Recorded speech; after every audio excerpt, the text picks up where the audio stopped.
ቁርአን ሚስቶቻችሁን መምታት ትችላላችሁ ይላል? ይህን ጥያቄ የሚያነሱት ሰዎች ማስረጃ የሚያደርጉት ሱረቱ ኒሳ 34ኛውን አያ ነው። ወድሪብሁን ወይም ምቷቸው ይላሉ። ልክም ናቸው። ነገር ግን ሙሉ አያውን በደንብ ማየት አለብን። አያው የሚለው ወንዶች በሴቶች ላይ ቋሚዎች ወይም አሳዳሪዎች ናቸው። አላህ ከፊላቸውን በከፊሉ ላይ በማብለጡና ወንዶች ከገንዘቦቻቸው ለሴቶች በመስጠታቸው ነው። መልካሞቹ ሴቶችም ለባሎቻቸው ታዛዦች፣ አላህ ባስጠበቀው ነገር ሩቅን ጠባቂዎች ናቸው። እነዚያንም ማመጻቸውን የምትፈሩትን ገስጿቸው፣ በመኝታዎችም ተለያዋቸው። ሳካ ሳታደርሱም ምቷቸው።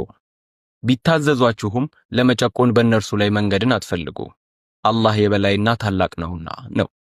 መጀመሪያ ወንዶች በሴቶች ላይ ቋሚዎች ናቸው ብሎ ለምን ለወንዶች ይህ ስልጣን እንደተሰጠ ያሳያል።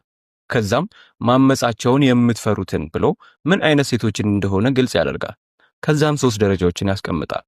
መጀመሪያ ገስጿት ወይም ምከሯት ይላል። ከዛም እምቢ ካለች በመኝታ ተለያዩት ይላል። አሁንም አልሰማ ካለች ቀስ አርጋችሁ ምቷት ይላል።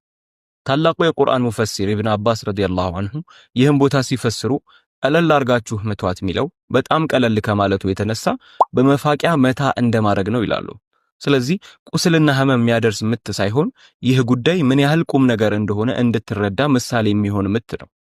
ከዚህ ያለፈ ሚስትን መምታት የአላህ መልእክተኛም ሰሃቦችም ያላደረጉት ከእስልምና ውጪ የሆነ ተግባር ነው። የቁርአን አያው ሲያልቅም ወንዶች ይህን ስልጣን ያለ ፍትሃዊነት እንዳይጠቀሙት ያስጠነቅቃል። ስለ መዝሃቦች በደንብ ማወቅ ከፈለጋችሁ መዝሃቦች ምንድናቸው የሚል ረዘም ያለ የዩቲዩብ ቪዲዮ አዘጋጅተን የዩቲዩብ ፔጃችን ላይ ለቀናል። ባዮ ላይ ባለው ሊንክ ሄደው ይመልከቱ። ፎሎ ማድረግ እንዳትረሱ።